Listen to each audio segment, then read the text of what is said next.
saya ingat kalimat yang selalu keluar dari mulut ayah saya adalah, kamu kalau mau besar jangan hidup di dekat bapak terus. Pohon itu nggak akan pernah tumbuh subur kalau dia tumbuh di bawah pohon besar. Jadi kamu harus jauh dari pohon besar ini. Gitu. Jadi intinya merantau. Berbakti sama orang tua itu kalau istilah saya adalah the art of making the impossible possible gitu. Jadi itu adalah seni membuat yang mustahil jadi mungkin gitu. Saya menghadapi banyak sekali hal-hal mustahil dalam hidup saya. Saya dapat tugas-tugas baru yang saya nggak pernah bayangkan saya akan bisa laksanakan tugas itu gitu. Tapi selesai dengan mulus gitu.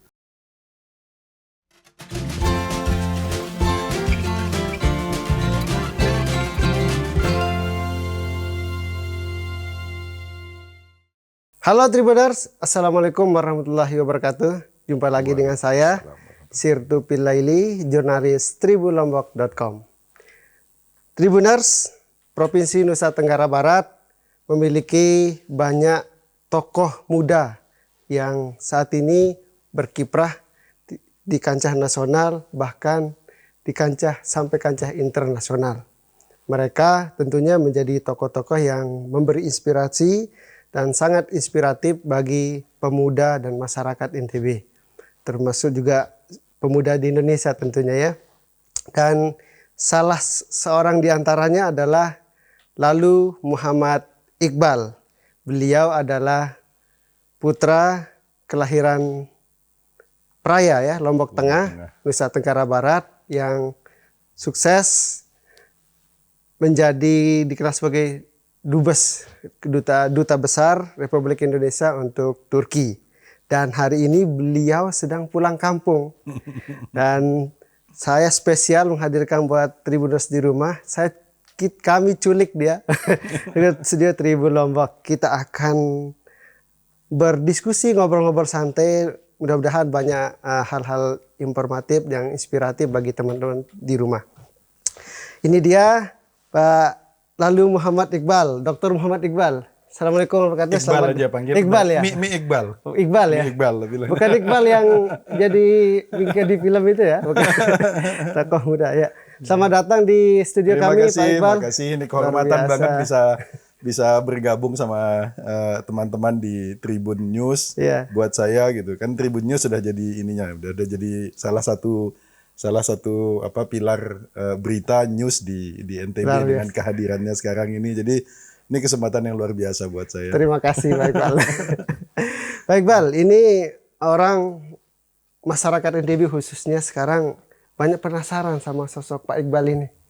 Ini pulang kampung kemarin heboh-heboh beritanya. Tapi sebelum bisa itu, saya penasaran sih sebenarnya Pak Iqbal ini sampai menjadi duta besar Indonesia di Turki itu gimana sih, sekolahnya bagaimana gitu? Nah dulu mungkin bisa diceritakan dulu di sekolahnya di mana. Gak usah penasaran. Iqbal itu ya Iqbal ya anak Praia, anak Praia makannya juga teri bengkok, samalah dengan yang lain makannya juga.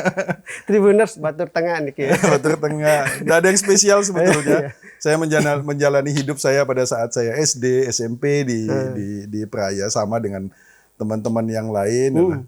Jadi sama lah. Kalau pulang sekolah, kalau berangkat sekolah, jadi nggak saya yang tukang baca buku banget, enggak. Berangkat sekolah juga yang dipikirin bukan ballpointnya gitu.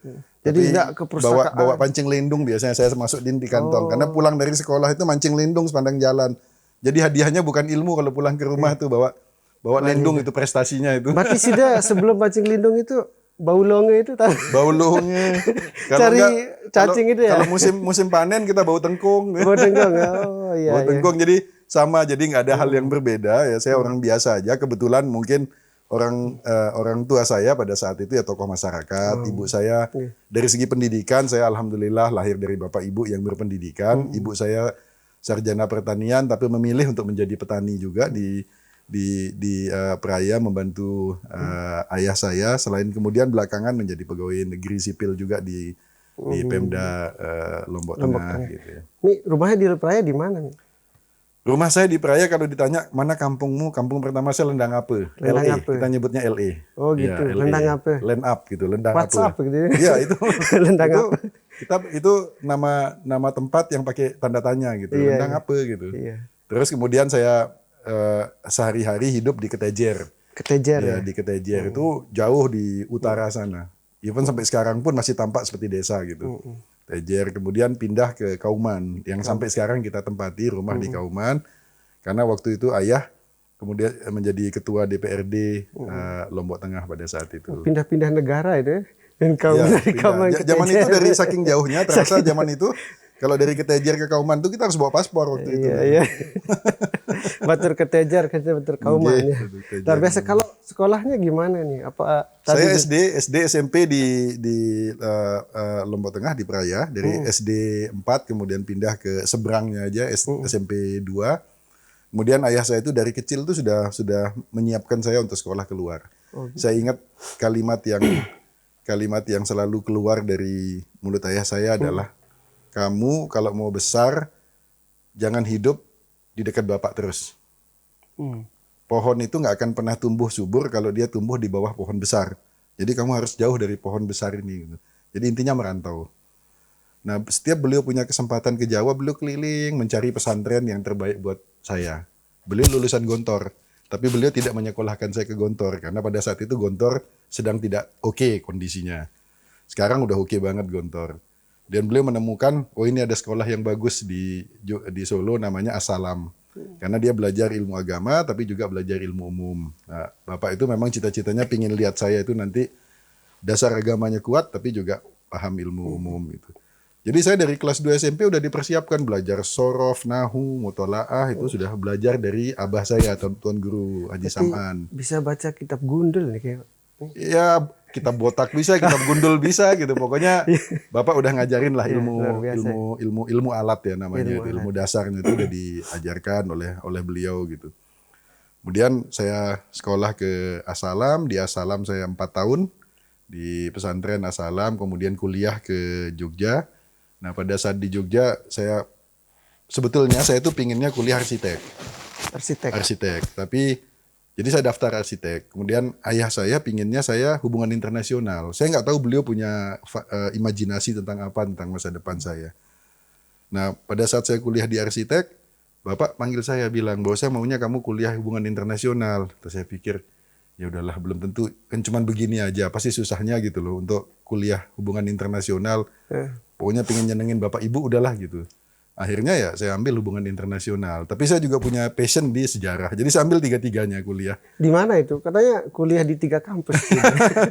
Ya, jadi saya HI di Muhammadiyah, sejarah di UGM, dan ngambil arsitek di UI. Jogja semua itu? UI Jogja. Karena waktu itu paling bagus arsiteknya UII gitu. Jadi saya ambil 3-tiganya alhamdulillah dan ya udah bisa jalanin meskipun Bapak Ibu taunya saya kuliah 1. Ya itu konsekuensi saya lah gimana cara cari duit akhirnya bisa dipindah-pindah akhirnya terus saya kerja juga jadi copywriter di salah satu penerbit di Jogja pada saat itu. Terus bisnis jualan jeans, jualan mesin ketik, ngajar kursus komputer, pokoknya survive lah. Banyak alhamdulillah 3-tiganya bisa. Nggak nyambing jalanin skripsi, Pak? Nah itu di akhir-akhir. Di akhir-akhir dulu ada diklat Kementerian Dalam Negeri di situ. Nah ada paman saya ikut diklat, terus saya bikinin skripsi paper-papernya. Terus yang jaga diklat bilang, Mas, kayaknya bagus papernya itu, bisa nggak tetap ini kalau ada yang mau butuh boleh gitu. Jadi bisa survive di situ. Pokoknya apa aja dikerjain. Berarti gitu. jenjang S1 udah dapat 3S atau S3 ya? Jadi 3 kampus itu udah Nggak, S3. yang 2 passion. Yang 1 HI itu sebetulnya niatnya benar-benar cuma ingin nyenengin Bapak Ibu aja lah gitu. Tapi ternyata yang paling berkah itu. Iya. Yang nyenengin Bapak Ibu, dan itulah yang membawa saya jadi Luar kemudian biasa. belakangan jadi dubes gitu. Jadi amanah Bapak ya. Saya lihat Pak Iqbal, sosok Bapak ini sangat berpengaruh di diri Pak Iqbal ini. Bukan hanya Bapak, Ibu, kakek, itu semua berpengaruh. Semua orang tua-tua lah.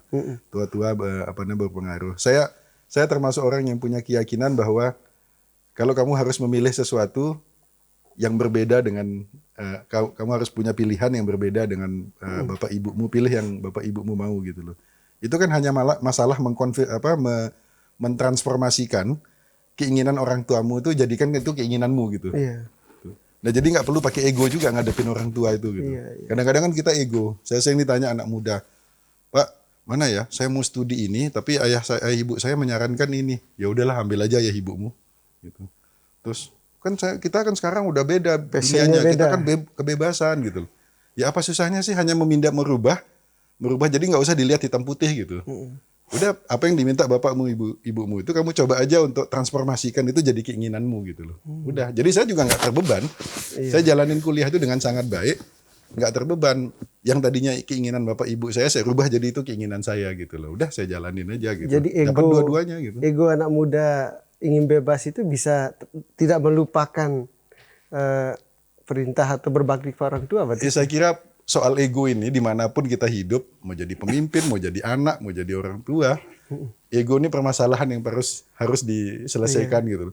Apapun dikerjakan dengan mengedepankan ego pasti nggak jadi barang gitu. Udahlah, saya bilang nggak ada salahnya juga saya memenuhi harapan orang tua saya, tapi saya juga kuliah yang lain untuk memenuhi passion saya gitu loh. Dan akhirnya belakangan yang jadi ya barang yang diminta orang tua saya juga kok gitu loh. Ya, make it simple aja lah hidup gitu. Apa pesan kira-kira yang masih paling teringat dari pesan Bapak, Pak Iqbal, yang paling Itu satu, Bapak bilang bahwa kamu jauh-jauh hidup dari saya supaya kamu bisa tumbuh jadi dirimu sendiri gitu. Merantau. Hal yang paling ditakutkan ayah saya adalah kalau saya hidup dalam bayang-bayangnya beliau. Gitu. Dan saya kira itulah kepemimpinan yang selalu ingin saya ikutin dari Bapak gitu. Seorang pemimpin itu harus menyiapkan orang lain untuk menjadi pemimpin yang lebih besar dari dia gitu. Jadi nggak boleh seorang pemimpin itu punya rasa ketakutan kalah oleh anak buahnya. Justru keberhasilan dia sebagai seorang pemimpin kalau dia bisa membuat anak buahnya lebih baik dari dia gitu loh. Ketika saya direktur di Kemlu gitu, dari 4 kasubdit saya 7 udah jadi direktur sekarang. Akhirnya jadi sejajar dengan saya. Why not? Itu kebahagiaan saya melihat mereka berhasil. Berarti saya bisa membukakan jalan buat pemimpin-pemimpin baru untuk lahir gitu. Dan itulah saya kira kepuasan batin saya. Itu dari ayah saya itu yang saya pelajarin. Kedua, beliau selalu bilang bahwa, terus Iqbal, kamu merantau sejauh mungkin kemanapun untuk nuntut ilmu katanya. Dan nggak usah khawatir dengan jarak gitu. Selama kita nih hidup di bawah langit yang sama. Selama kita di bawah langit yang sama, katanya sebenarnya kita nggak jauh gitu. Itu prinsip yang beliau tanamkan. Jadi saya merantau terus umur hidup saya. Kemana-mana mencari ilmu. Dari tahun 87. 87. Dari Usia tahun berapa 87. Usia 14 tahun. 14 tahun sudah keluar dari kampung halaman. Betul, dan ayah saya itu cuman mengantar saya sampai pelabuhan. Dikasih tahu nanti kamu cari bis di Padang Bayi. Bisnya itu Bali Indah namanya. Bali Indah atau Bali Cepat pilihannya. Mana yang ada seat. Kamu ambil jurusan jurusan Jogja. Nanti turun di UMS bilang. Dari UMS kamu naik becak masuk ke dalam gitu. Jadi begitu yakinnya beliau melepas saya tuh. Setelah saya sampai di sana setelah saya lulus diterima di Asalam, baru saya pikir, kok bapak saya yakin banget saya keterima ya? Gimana kalau saya nggak diterima? Terus saya mau cari sekolah kemana gitu loh. Tapi beliau yakin banget gitu bahwa masih muda banget itu, Pak. 14 tahun. 14 tahun. 14 tahun dan langsung belum tes kan, ikut tes di sana dan sebagainya.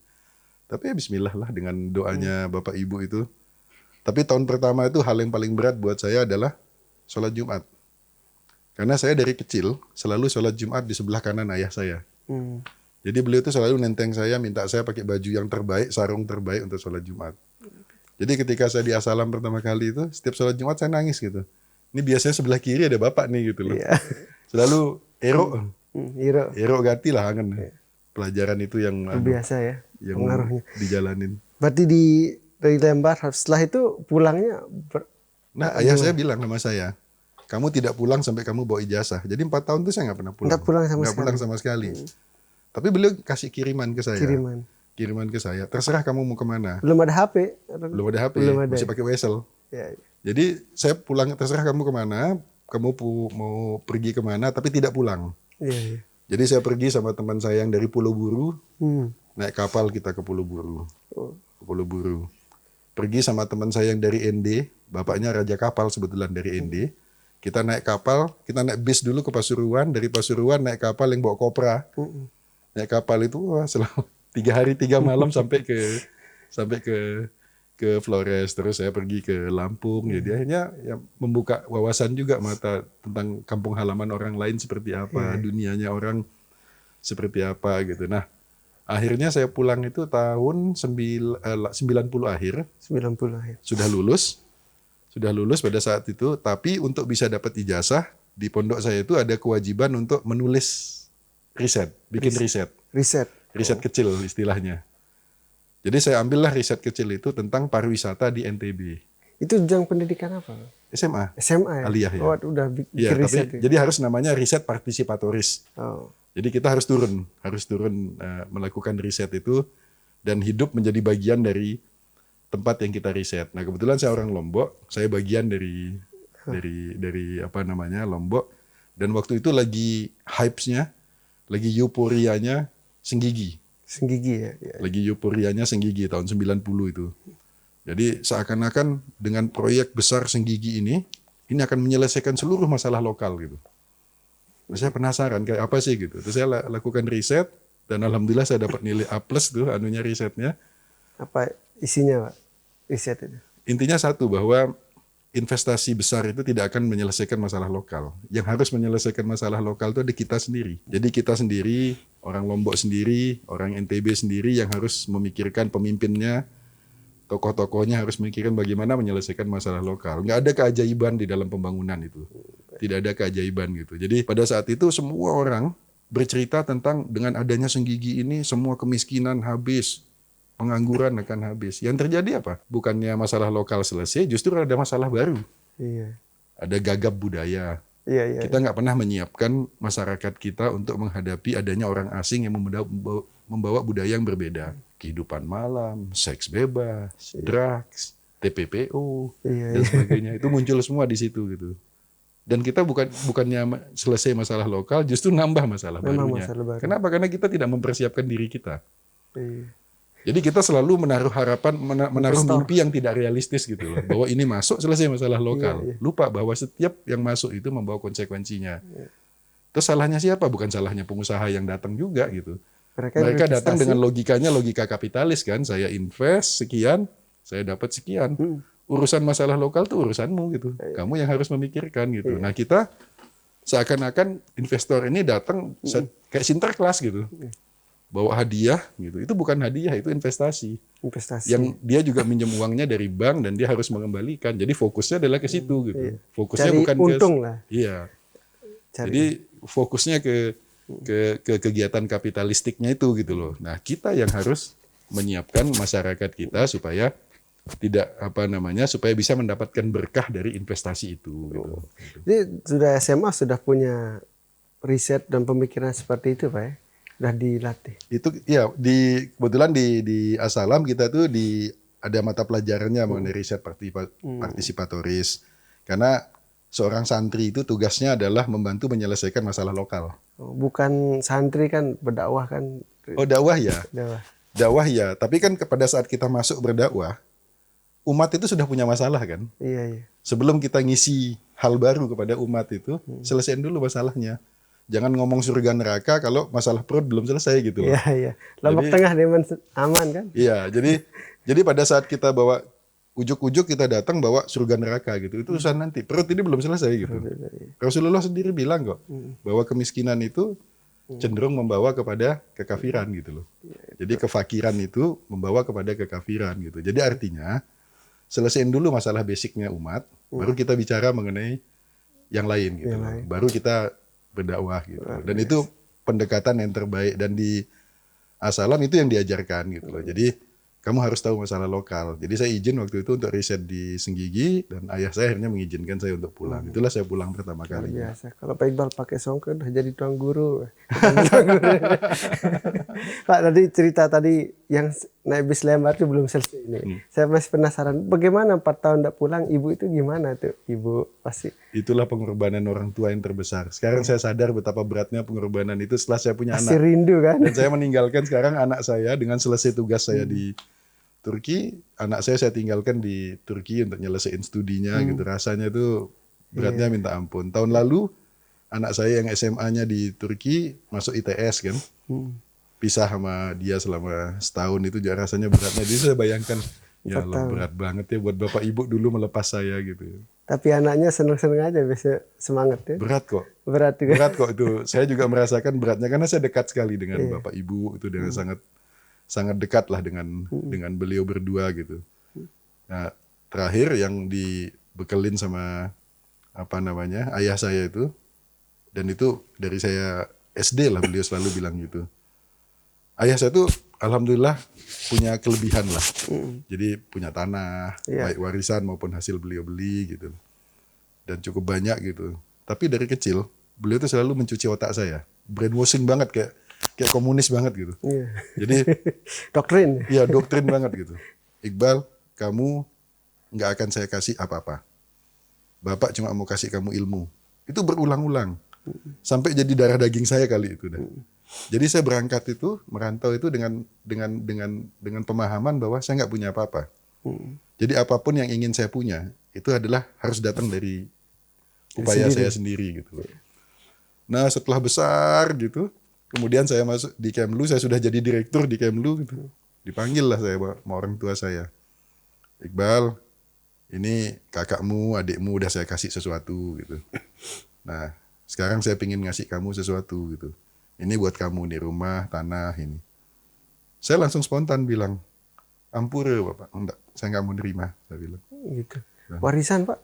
Bukan Sekarang warisan, hibah gitu hibah. kan, dihibahkan. Terus, enggak, saya nggak bisa nerima gitu. Terus, lagu hari kakak mau doang selapu ini. Enggih lagu, saya bisa begini ini sekarang Pak. Karena mindset saya adalah saya nggak punya apa-apa. Justru saya jadi takut punya apa-apa gitu. Karena itu akan merubah mindset saya semua gitu loh. Jadi saya pulang. 6 bulan kemudian dipanggil lagi. Pokoknya nih Bapak mau kasih ini buat kamu gitu. Saya minta maaf lagi, saya nggak bisa nerima. Karena Bapak sudah membesarkan saya dengan cara begini. Dan saya udah ikhlas dengan itu gitu.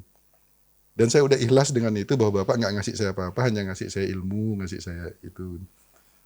Dan ini menurut saya inilah yang membuat saya jadi seperti sekarang ini Pak. Gitu loh. Itulah bentuk pendidikan Bapak yang terbaik yang diberikan ke saya. Gitu. Gimana respon Bapak waktu? Ya, beliau kecewa lah gitu. Iya.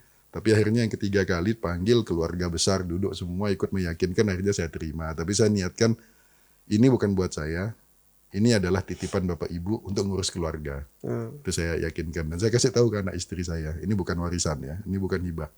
Jadi anggap ini nggak ada. Karena ini akan digunakan untuk apa namanya, untuk ngurus keluarga. Makanya saya bentuklah yayasan. Kemudian tujuannya yayasan itu adalah meneruskan cita-cita, nilai-nilai, harapan-harapan baik Bapak Ibu. Gitu. Nah, Bapak Ibu saya itu orang yang sangat care sama pendidikan. Sangat care sama pendidikan. Jadi kita akan bikin di situ nanti insya Allah, mudah-mudahan kalau tidak ada aral melintang, mulai tahun depan ini kita akan mulai kerjakan, kita bikin musala di situ, yang kemudian ada sekolahan, yang sekolahan itu bukan sekolah Islam, tapi mengajarkan nilai-nilai Islam dan juga nilai-nilai teknologi. Jadi programming, coding kita ajarkan ke anak-anak itu dan sedapat mungkin menyerap sebanyak mungkin orang-orang yang ada di sekitar lokasi itu. Jadi ini memori saya tentang harapan-harapan Bapak Ibu itu akan kita coba realisasikan dalam bentuk itu nanti. Yayasan apa namanya Pak? Namanya Yayasan Ma'al Vision gitu. Mal itu kan perbuatan gitu. Mal Vision gitu. Sebenarnya Mal itu MAAL itu Ma'ruf Alimah sebetulnya. Ayah saya Ma'ruf, ibu saya Alimah. Jadi Mal Vision itu visinya Bapak Ibu gitu. Visinya Pak Ma'ruf dan Bu Alimah. Jadi itu amal jariahnya beliau, bukan saya. Saya hanya merealisasikan aja apa yang beliau visikan dulu pada saat beliau masih hidup. Mungkin setelah beliau nggak ada, cuma itulah cara kami masih bisa anak-anaknya, kami bersaudara 5 ini, cuma itulah cara kami meneruskan bakti kami sama beliau gitu. Jadi Mal keren tuh. Nah, muda, ada campuran Arab sama Eropa. Ya. Ya. Jadi itu Pak Iqbal, kita belajar tadi kalau di kuliah tadi kan kuliah sekaligus di 3 kampus. Memang sejak awal itu bercita-cita jadi dubes atau diplomat nggak sih Pak Iqbal? Itu lagi gitu. Saya kalau ditanya dulu pada saat saya SD, cita-cita saya jadi sopir bus malam. Oh. Ya, karena kan tiap tahun ibu saya orang Jawa. Iya. Orang Pasuruan. Tiap tahun tuh Oh, kita Pasuruan. dikirim tuh kalau liburan untuk berkunjung ke keluarga di Jawa, naik bis, duduk di belakang sopir tuh, terus ngelihat itu supir ini zaman dulu kan belum belum power steering tuh, Iya. masih steering by power tuh. Iya, iya, iya. Itu karena saking gedenya kan dulu. Terus semalam suntuk dia nggak tidur demi menjaga keselamatan 40 nyawa nih. Wah, ini sesuatu banget nih pekerjaan nih, keren banget gitu. Jadi cita-cita saya tuh jadi supir bis Jadi malam. supir malam, Supir bis malam. super bis malam. Terus gagah kayak ini kesannya gitu. Pakai tato kan? Ya nggak tahu tapi yang jelas dulu kan belum pakai AC tuh. Iya. Jadi buka jendela pakai anduk sini kan terus wah nyupir terus malam suntuk gitu kan. Capek kan jadi bis malam. Kenapa bisa? Enggak. Belakangan baru saya mendigest gitu, mencoba mengintisarikan dari pengalaman itu. Oh, rupanya saya tuh obsesif sama kepemimpinan gitu. Iya. Dan buat saya itu kayak Sopir gambaran kepemimpinan ya. Bayangkan semalam suntuk dia mengorbankan dirinya tidak tidur demi menjaga keselamatan 40 nyawa yang jadi biasa. tanggung jawabnya nih gitu loh. Ya kayaknya tuh figur kepemimpinan banget buat saya gitu. Kayak gitu tuh harusnya tuh pengorbanan gitu. Pengorbanan pemimpin itu berkorban demi 40 orang yang jadi tanggung jawabnya gitu. Kalau sopir busnya tidur, maka Lewat terancam. sudah, selesai. Sudah. Banyak kejadian. Iya. Berarti pernah naik bus yang Pernah. itu dah, Pernah. yang Surya. Jagoan raja jalanan itu. Raja jalanan. Raja ya. jalanan Yang sana. bos-bos di jalan tuh. Tapi sampai sekarang saya senang nyopir bis gitu. Jadi pada saat saya dubes pun kebetulan di KBRI ada bis gitu. Jadi kalau anak-anak mahasiswa nginep di rumah terus mau ke terminal ya sudah ayo saya supirin naik bis gitu. Oh gitu. Nah, kan saya punya tuh SIM buat bis itu saya punya karena kan pernah punya obsesi jadi sopir bis malam. Ya, jadi sampai Iya. Terus pada saat saya di pesantren, cita-cita saya tuh jadi filosof. oh, Jadi cita-cita saya dulu pokoknya saya harus masuk sekolah tinggi filsafat di Rakara gitu. Setelah lama-lama saya pikir gimana kerjanya kalau jadi filsafat. Ya, sebenarnya anak laki-laki paling besar gitu. merenung kan? Ya udahlah ganti gitu. Karena saya dulu senang banget sama Romo Muji gitu. Iya, iya. Itu kayak senang baca-baca buku-bukunya beliau itu. Kayaknya apa progresif apalagi beliau Jesuit gitu ya. Jadi progresif banget gitu Jadi kayaknya. sudah hafal filsafat Barat Timur semua, Pak. Oh senang saya kalau baca buku filsafat saya senang. Koleksi buku filsafat saya cukup lengkap lah karena itu apa namanya dulu salah satu buku yang pertama dikasih sama bapak itu buku tulisannya Bung Hatta judulnya Filsafat Yunani. Sejarah filsafat Yunani. Jadi bapak ngasih saya buku itu. Jadi kalau Socrates, Aristoteles itu udah di luar kepala, Pak. setelah itu kan ada Ibnu Sina. Oh, Ibnu Sina. Ibnu Sina. Filsafat Barat itu nggak akan sampai ke generasi kita kalau bukan karena Ibnu Sina. Wah, Itu sudah tenggelam. Ibnu Sina lah yang mempelajari kembali, menuliskan kembali. Abisin ya, apa istilahnya? Iya, Pak? Avesin. Abisin ya. Avesin gitu. Jadi hafal semua filsafat. Enggak. Memang filsafat bukan buat dihafalin. Gitu. Jadi itu terus belakangan setelah saya kuliah, cita-cita saya jadi wartawan perang. Oh, gitu. Nggak kesampaian juga gitu. Syukur. Nah, Nah, kalau akhirnya- di wartawan sekarang Rusia Ukraina diliput. Oh, tapi itu challenging wartawan perang itu. Challenging banget gitu. Wartawan perang itu. Tapi terus belakangan setelah lulus kuliah karena waktu itu yang target saya itu salah satu kantor berita di Asia Timur gitu. Itu nggak buka. Akhirnya saya masuk ke perusahaan Jepang dulu sementara masuk kerja di perusahaan Jepang. Nah lagi asik-asiknya kerja tuh udah hampir setahun 7 bulan lah. Tiba-tiba ayah saya ngirimin fax. Ada lampiran clipping dari Kompas. Iya. Dari Kompas nih, clipping Kompas mengenai pembukaan di Kementerian Luar Negeri. Tahun berapa itu? Tahun 97 awal. 97 awal. Jadi ada pembukaan, ada pendaftaran. Terus beliau ngirimkan itu ada tulisan beliau. Ananda tersayang gitu. Terus sejak zaman Majapahit beliau bilang banyak keluarga kita sudah ada yang jadi dokter, sudah ada yang jadi tentara, sudah ada yang jadi politikus, sudah ada yang jadi guru. Tapi sejak zaman Majapahit belum ada yang menjadi diplomat gitu katanya. Sejak zaman Majapahit. As if kita tuh keluarga kita terahnya sudah sampai Majapahit. Belum ada yang jadi diplomat. Nah, Bapak sangat mengharapkan Ananda bisa mencoba untuk ikut daftar ke ini gitu. Terus saya mikir gitu. Oh, saya ingat, oh iya benar. Bapak itu terobsesi sama Adam Malik. buku koleksinya itu sekitar 3 itu ada buku koleksinya Bapak itu tentang Adam Malik gitu. Ini pasti Adam Malik nih. Terus saya konsultasi sama adik saya, kakak saya, gimana nih, waduh berat nih nasib jadi pegawai negeri nih, gaji cuma 100 berapa ribu. Gitu. Sementara saya ngurusin adik saya dan sebagainya gitu. Terus tapi yang lain semua adik-adik saya udahlah mas, masuk aja, daftar aja. Terus tapi nanti aku gimana hidup dengan uang segitu di Jakarta, nggak punya siapa-siapa gitu. Nah adik saya yang perempuan yang baru lulus dari Unpad gitu, adik saya Lili yang perempuan paling kecil itu, dia bilang, Mas aku udah keterima kerja di sini, nanti aku kirimin tiap bulan katanya. Gitu. Emang berapa gajinya waktu itu? Akhirnya udah kan proses tes gitu.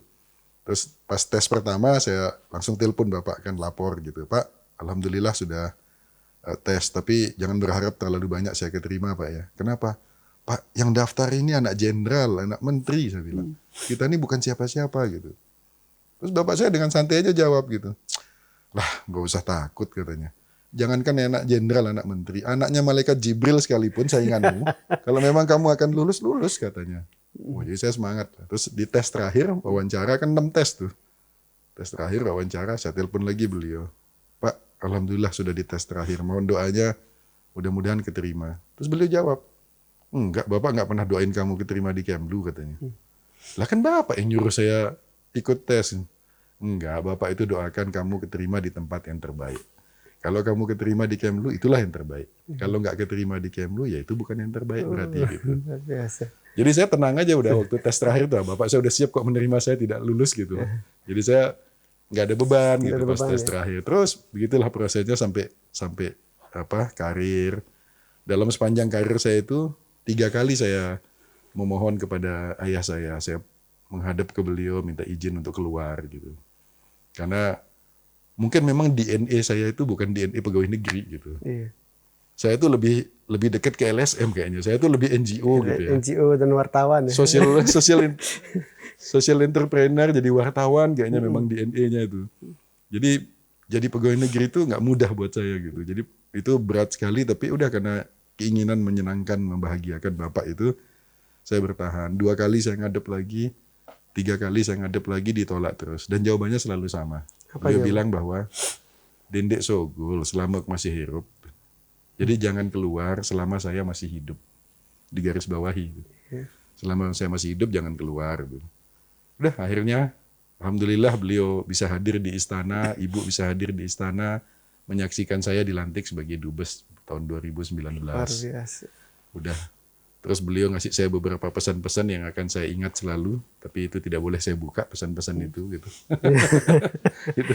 Ya, nanti kalau udah ini baru disampaikan gitu. Tapi ya udah. Makanya ketika beliau meninggal itu, terus saya berpikir salah satunya, terus apa ini artinya saya udah boleh keluar ya gitu.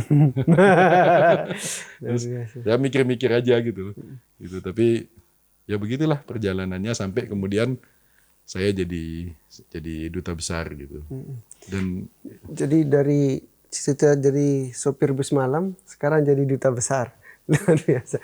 Dan itu semua jalan yang ayah yang apa ya, mungkin keberkahan dari orang tua, dari doanya Bapak Ibu. Saya yakin banget itu doanya Bapak Ibu itu. Tadi saya catat tadi 2 kali harganya bertolak belakang, dari waktu kuliah sama waktu karir ya. Ya, itu kan tetap mengikuti meskipun nggak sesuai passion kan. Itu krisisnya tuh paling cuma sehari 2 hari gitu kan, bernegosiasi dengan diri sendiri kan, dengan mengalahkan ego gitu. Itu yang nggak mudah Pak. Cuman ego saya sendiri kok, nggak udahlah, kita coba Bismillah gitu. Ternyata berkah juga. Berkah bakti ke orang tua itu ya. Salah. Kalau ada satu nasihat yang bisa saya berikan kepada teman-teman yang muda-muda itu salah satunya adalah bakti sama orang tua. Bakti orang tua itu. Ya. Berarti berapa luas negara kita jelajahi, bulan tahun merantau ke luar negeri, jangan itu tetap berbakti ke orang tua itu ya luar biasa Pak. Ya. Sepanjang perjalanan saya itu saya sering banget berbeda pandangan dengan orang tua, tapi saya akhirnya memilih udah saya ikuti Bapak Ibu aja. Kita nggak tahu terlalu banyak, hidup itu misterius gitu. Jadi semuanya gambling kok dalam hidup itu. Jadi ya udahlah sama-sama gambling, ya udah saya ikut Bapak Ibu aja mungkin. Karena nggak ada orang yang lebih mencintai kita di dunia ini selain Bapak Ibu gitu. Ketika dia memberikan pendapat ke kita itu adalah ekspresi cinta dia gitu loh. Cinta terdalam dia yang mungkin kita nggak bisa dapatkan dari orang lain ya. Ya. Luar biasa.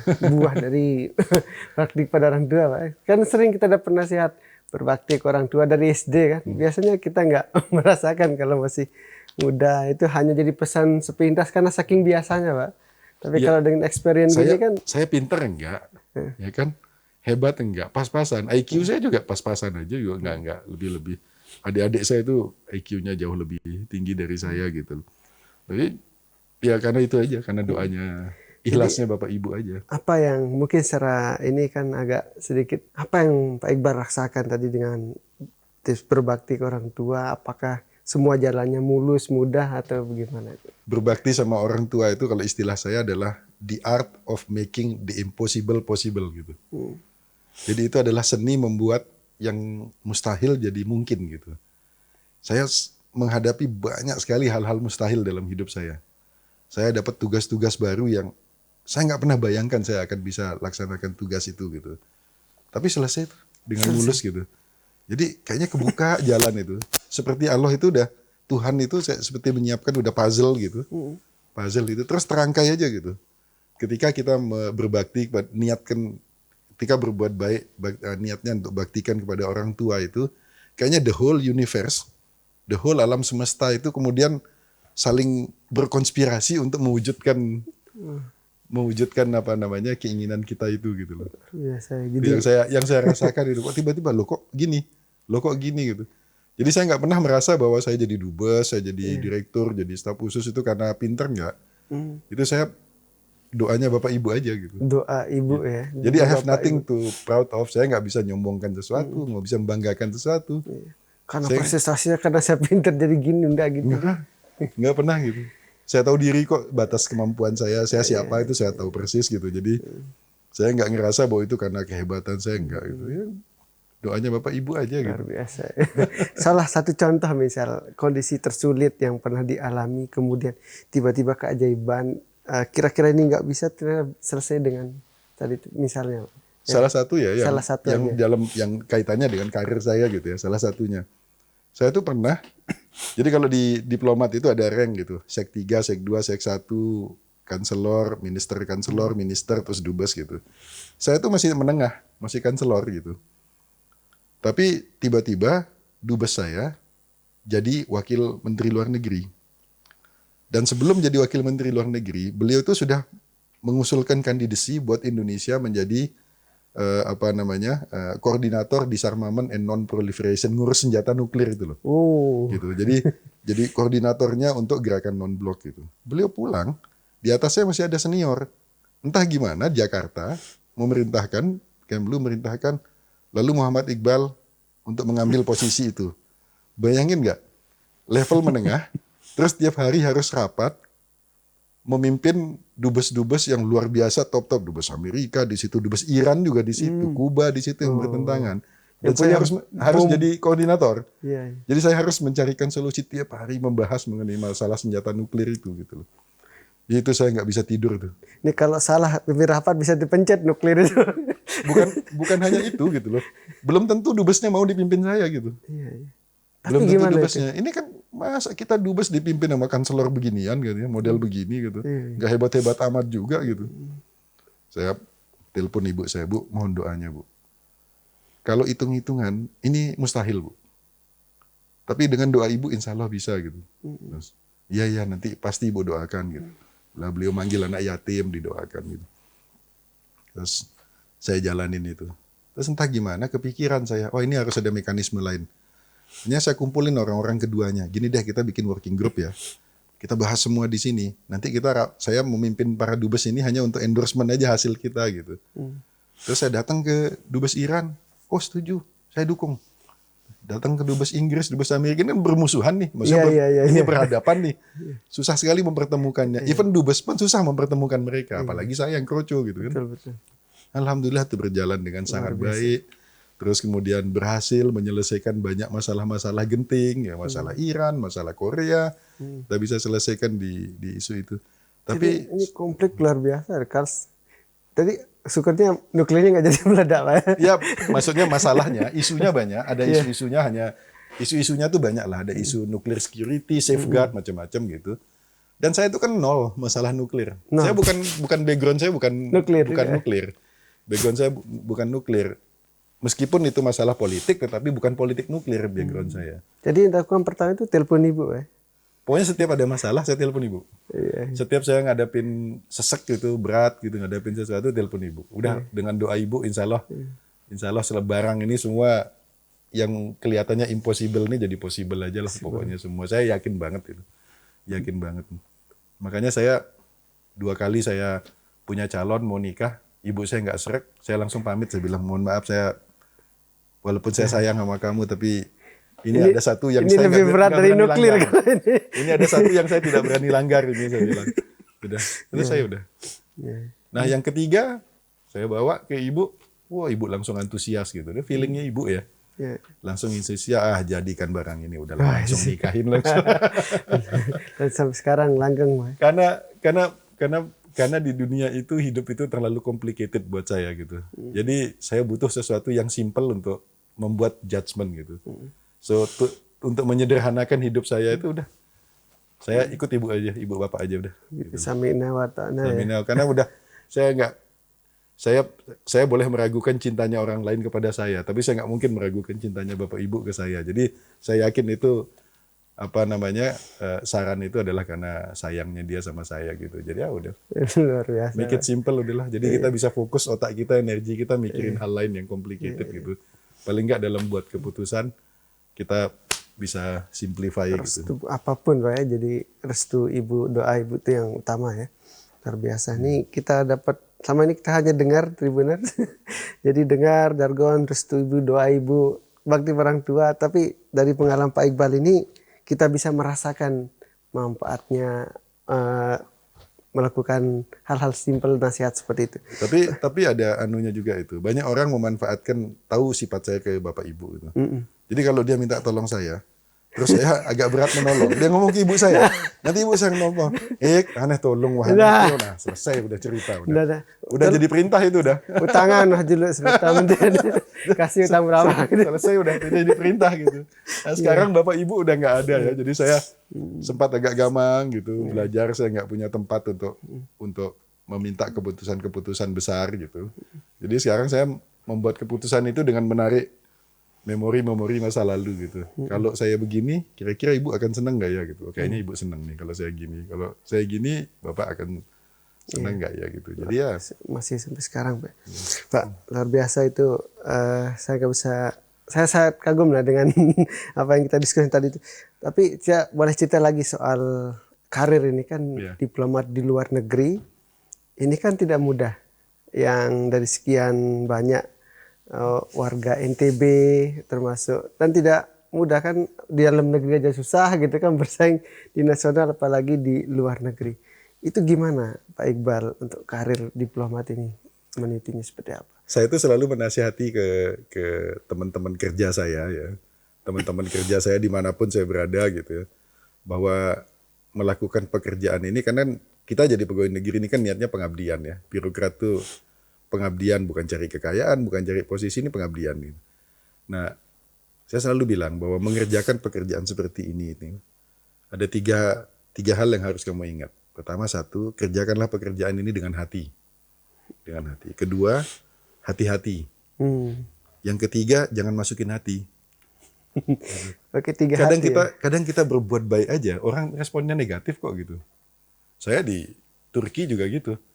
Pernah berbulan-bulan, dicaci maki sama mahasiswa gitu. Staf saya bilang, Pak, kita laporin, kita deportasi nih anak. Ya, jangan. Itu anak saya gitu loh. Kalau anak saya mengkritik saya, udah tuh berarti dia udah dewasa gitu. Berarti dia udah mampu mengkritik saya. Jadi saya bilang saya nggak akan bersikap negatif terhadap dia gitu. Sampai akhirnya itu anak itu sadar sendiri gitu loh. Bahwa at the end, bahwa apa yang kita lakukan itu karena kita sayang sama dia gitu loh. Jadi udah biasa saya dikritik. Apalagi waktu jadi Direktur Pelindungan WNI. Oh, iya. Kita nyelesain masalahnya TKW kita gitu. Justru kita dicaci maki sama keluarganya gitu loh. Gitu ya. Iya. Ya nggak apa-apa gitu loh. Super komplek gitu ya. Iya, kalau staff saya kan, saya lihat di kamera kan kita ada CCTV. Wah, ini udah kehilangan kesabaran ini. Staff saya udah mulai exhausted, capek gitu kan. Iya. Nampung pengaduan itu kan capek. Itu karena kita harus menyerap keluhan dan beratnya beban psikologisnya kan kita serap tuh. Jadi saya bilang, udah kamu naik, saya turun gitu. Saya gantiin gitu. Jadi sampai selesai saya selesaikan gitu. Saya selalu bilang sama staff saya, supaya kamu ringan pada saat kamu menerima pengaduan, coba kamu letakkan kakimu di sepatunya dia. Kalau kamu yang jadi dia gitu loh. Anaknya meninggal misalnya. Itu bukan selesai di situ. Ini adalah sumber kehidupan mereka. Selama ini dialah yang mengirimi mereka untuk hidup. Jadi hilangnya anak, hilang secara ekonomi gitu kan, hilang secara psikologis, semuanya hilang. Cinta. Pada saat itu jangan harapkan rasionalitas. Gitu. Jadi jangan harapkan realitas. Dia hanya butuh orang untuk nampung dulu. Setelah itu baru kamu selesaikan masalahnya. Jadi kamu harus absorb dulu, serap dulu masalahnya dia, baru kamu selesaiin masalahnya. Jadi sampai sekarang, saya itu karena nomor telepon saya semua orang udah punya, termasuk para TKW, tetap aja sampai sekarang jam 1, jam 2, kadang ada telepon, terus saya angkat gitu. Padahal saya kan udah nggak bertugas di situ lagi, tapi saya selalu angkat. Saya kasih jawaban dulu, habis saya bilang, Bu, nanti supaya cepat lain kali kontak nomor ini ya. Gitu, saya kasih nomor yang menangani sekarang. Istri saya tanya, kenapa kamu masih ngangkat itu? Saya bilang, saya bilang, kalau aku nggak angkat itu, bisa jadi besok pagi dia bunuh diri gitu. Atau kalau saya angkat itu dan saya bilang, dia nggak mau tahu. Pokoknya dia nelpon pemerintah gitu. Dia nggak mau tahu pekerjaan saya apa gitu. Saya pindah kemana, perjalanan karir saya, dia nggak peduli. Dia hanya butuh seseorang, tempat dia mengadu, menyerap masalah itu. Setelah dia cooling down, baru kita kasih, ini nomor kontak yang bisa kamu hubungi lebih lanjut gitu. Tapi begitu kamu nggak angkat itu, besok pagi jangan-jangan tuh orang bunuh diri gitu. Hanya dengan dengerin dia beberapa menit aja itu udah nyelesain setengah masalah gitu. Dia udah merasa ada tempat pengaduan. Sudah ada tempat, udah ngelepas gitu loh. Sudah ngelepas. Dia nggak akan ingat kita juga gitu. Tapi setidaknya kita sudah menyelamatkan satu nyawa gitu. Karena kalau di Al-Maidah ayat 32 itu kan, barang siapa menyelamatkan satu nyawa, seakan-akan dia menyelamatkan seluruh umat manusia. Jadi buat saya itu aja udah. Udah, kita udah selamatkan satu nyawa, udah selesai. Nanti baru kita arahkan ke tempat lain gitu loh. Secara profesional, boleh aja saya. Begitu nerima telepon, oh maaf Bu, saya udah nggak ngurusin itu sekarang. Ibu hubungin aja ke sini gitu loh. Capek gue. Tapi kalau kita mikirkan apa kemungkinan terburuk yang akan terjadi setelah saya mengucapkan itu yang saya nggak bisa bayangkan gitu. Ya udah, Bismillah, angkat aja lah, anggap aja ibadah aja.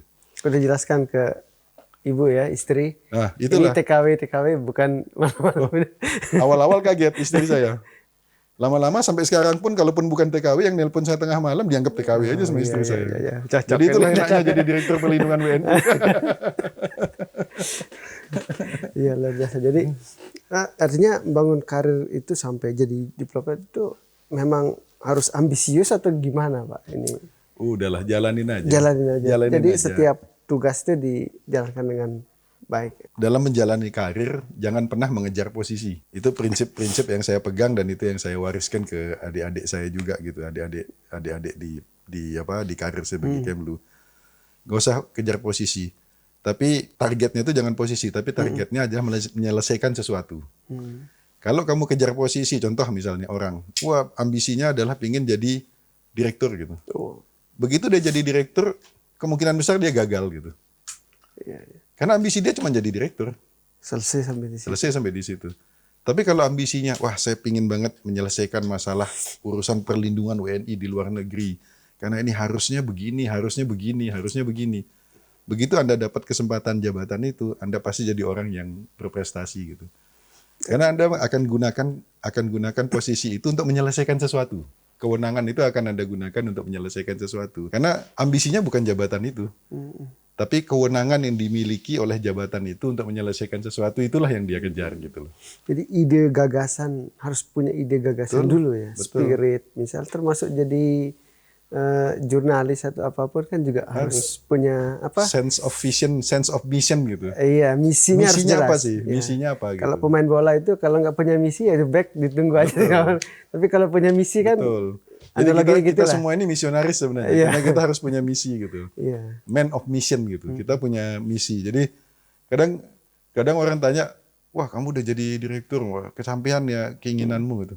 Siapa yang pernah ingin jadi direktur? Gue nggak pernah mimpi jadi direktur, nggak pernah ingin juga. Memang gue pernah pingin. Kalau suatu Ya manusiawi lah gitu. Ya, pingin melihat, wah itu kewenangannya bisa kita gunakan untuk menyelesaikan satu masalah gitu loh. Jadi obsesinya itu menyelesaikan persoalan, nyelesain masalahnya, bukan jabatannya gitu. Punya misi yang jelas ya untuk menyelesaikan masalah dimanapun. Betul, kita banyak lihat kan orang-orang jadi dapat jabatan dan nggak melakukan apa-apa, atau bahkan memperburuk situasi gitu. Karena dia nggak punya misi di situ. Iya, dia cuma pingin jabatan selesai. Itu. Udah begitu dapat jabatan itu selesai udah gitu. Dia punya buat gaya-gayaan berarti itu. Yeah. Buat dunia karir pulang kampung saya direktur gitu. Tapi misinya oke, mantap. Pak Iqbal, yang artinya sekarang Abang sudah pulang kampung nih. Sudah. Alhamdulillah. Selesai tugas di Turki dengan selamat. Iya. Berarti di Turki kemarin saya lihat foto-foto sama Presiden Turki ya, Tayyip Erdogan itu sering saya lihat di akun itu ramai sekali itu. Kalau sedikit sebelum kita ini, kalau kesannya selama tugas di Turki gimana Pak? Luar biasa. Itu adalah saya anggap sebagai puncak karir saya sampai saya ditanyain, pengen jadi dubes di mana lagi nanti? Enggak pingin, udah sini aja gitu. Karena saya melihat banyak hal. Sebenarnya dulu kan ada peluang untuk penempatan di tempat lain, di negara maju gitu. Tapi memang harapan saya dari dulu adalah di Turki gitu. Kenapa Pak? Kenapa Turki? Karena Turki itu negara yang sedang tumbuh. Kalau kita ke negara maju, nggak banyak yang bisa kita pelajarin. Karena jarak kita kejauhan. Mau ngejar mereka itu susah banget. Gitu. Mau ngejar mereka itu susah banget. Tapi Turki itu negara yang sedang emerging. Sama kayak Indonesia atau gimana? Ada kemiripan? Banyak kemiripannya. Dalam industri mereka lebih maju lah ya, dari dalam industri. Jadi banyak yang kita bisa pelajari dari kesalahan maupun kebaikannya. Dari kegagalan maupun kesuksesannya itu lebih banyak yang bisa kita pelajari. Karena itu tadi, saya itu penempatan itu buat saya itu kayak apa ya? Kayak buat saya itu kayak studi banding gitu, kayak kawah candra di muka gitu. Pingin learning something new gitu. Apa yang bisa saya bawa pulang kampung? Apa yang bisa saya bawa untuk ke Indonesia, lesson learn apa yang bisa saya bawa. Itu saya kalau saya penempatan itu selalu bayangan saya seperti itu. Turki kan ke Eropanya ada, Asianya ada, Muslimnya ada, Kristennya juga ada ya. Lebih di pertengahan. Dan saya merasa bahwa semua pintu terbuka gitu. Saya ke sana. Saya mau ketemu presiden, wakil presiden, mau ketemu dengan menteri manapun. Beberapa menteri yang sekarang ini, yang di kabinet terbaru ini, beberapa orang bahkan sudah jadi sahabat saya sejak saya datang gitu. Dan kita saling memanggil itu bukan kardes gitu. Kardes itu kan artinya saudara gitu, brother gitu. Tapi kalau kita saling manggil itu gardas. Gardas itu artinya sibling, saudara kandung gitu, deket banget. Jadi kita saling manggil itu bukan kardes. Kardes, apa kabar? Nggak, kita manggil aja gardas gitu. Apa kabar? Jadi saya merasa the best place gitu, di mana saya pernah menjalankan tugas saya sebagai diplomat gitu, karena di situ banyak sekali warga kita, ada sekitar 7.000, sekitar 3.000-nya itu orang Bali, Spatrapis gitu. Spatrapis orang Bali yang betul-betul menjadi fokus saya ketika kita penanganan COVID kemarin, karena mereka Spatrapis kan paling beresiko gitu. Kemudian di situ juga banyak kerjasama di bidang pertahanan, industri pertahanan, karena Turki itu kan 80% alutsistanya itu udah self supply, jadi udah supply sendiri. Dia bikin sendiri dan itu NATO standar gitu loh. Dan mereka sangat ingin untuk membagi pengalaman bahkan teknologinya dengan kita gitu. Kemudian di Turki juga kan itu salah satu hub, jadi itu lokasinya sangat strategis. Di sekelilingnya tuh daerah konflik semua, Rusia, Irak, Syria. Tapi mereka tuh survive. Terus saya belajar juga mengenai Historinya kuat juga di sana. Historinya panjang. Terus belajar juga. Turki itu negara yang tidak punya hasil alam. Nyaris tidak punya sumber daya alam gitu. Punya batu bara cuma sedikit. Itu pun yang rendah, yang kalorinya rendah. Gas, minyak nggak punya. Gitu. Jadi nggak punya apa-apa. Emas punya sedikit, itu pun jelek. Gitu. Jelek. Jadi dari segi sumber daya alam mereka nggak punya apa-apa. Tapi mereka selalu bilang, alhamdulillah kita nggak punya apa-apa gitu. Karena kalau kita punya apa-apa, jadinya kayak negara Timur Tengah tuh, ribut melulu katanya. Direbutkan. Jadi mereka mensyukuri Daerah perebutan. ketidakpunyaan. Iya. Jadi kita tuh harus selalu husnuzon sama Allah itu. Iya. Orang Turki bisa maju justru karena tidak punya apa-apa. Kalau dia punya apa-apa, mungkin dia nggak maju gitu. Ada istilah the quantum of kepepet itu, Pak. Itu dia. Ya kayak kita kan, kita punya banyak hal, hanya kita manja gitu. Ya.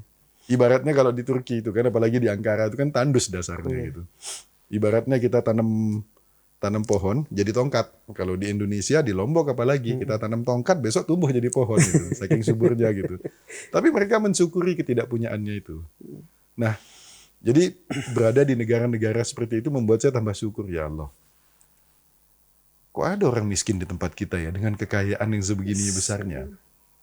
Di Turki aja yang dengan begitu nggak punya apa-apa kok kayaknya nggak ada kemiskinan gitu. Iya. Orang itu kalaupun miskin itu negara sudah ngasih jaminan sosialnya sudah cukup gitu, memadai gitu loh. Jadi kita ini kurang syukur kayaknya. Kurang syukur. Padahal kita ini cuma disuruh jaga aja kok sama Allah. Allah nggak pernah suruh kita bikin pantai Mandalika gitu. Itu kan nggak ada kreasi manusia di situ. Kita belum lahir pun udah barang tuh udah bagus, udah cantik di situ gitu. Nggak diapa-apain aja udah cantik. Kita cuma suruh merawat, berikan value edit supaya masyarakat yang hidup di sekitar Mandalika bisa merasakan berkah pembangunan itu. Kita nggak pernah menciptakan Gili Trawangan gitu. Dari kita sebelum lahir udah jadi aja Gili Trawangan jadi indah kayak begitu. Kita cuma suruh jagain aja. Kasih value edit supaya masyarakat di sekitar Gili Trawangan bisa menikmati berkahnya gitu. Mungkin harus semua penduduk NTB keluar dulu ya. Keluar dulu daerah baru bisa mensyukuri atau bisa melihat gitu. Tapi itu kan tradisi Islam, merantau itu kan tradisi Islam. Makanya di Al-Qur'an kan disuruh menyebarlah di muka bumi. Lihatlah bagaimana kehidupan orang. Maksudnya disitulah kita bisa merasakan rasa syukur itu. Setelah sholat ibadah menyebar untuk itu juga bagian ibadah merantau. Iya, merantau untuk nyebar karena ini kan bumi Allah semua. Ilmu apapun yang kamu dapati ilmunya Allah semua. Udah jadi kalau kamu nggak menyebar ya kamu nggak akan pernah lihat, nggak pernah bersyukur gitu. Bersahabat dengan banyak orang Pak di luar. Sekarang masih WhatsAppan, WA sama Pak Erdogan nggak Pak? Oh enggak. tapi dengan teman-teman Turki itu kan maksudnya jaringan yang udah ada di situ masih kita pelihara gitu. Bahkan teman-teman saya dari penempatan saya pertama di Rumania dulu, saya masih kontak. Kadang mereka ke Lombok, ke Jakarta, nginep di rumah gitu. Masih terus maintain gitu.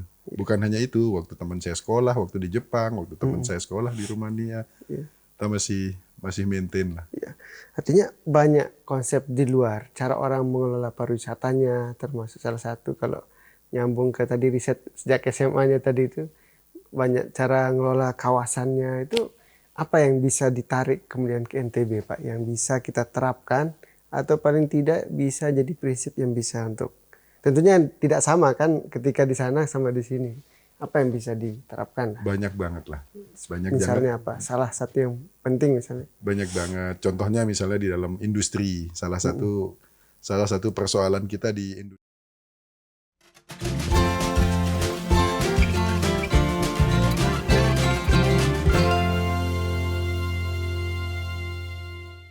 Terima kasih sudah nonton. Jangan lupa like, subscribe, dan share ya.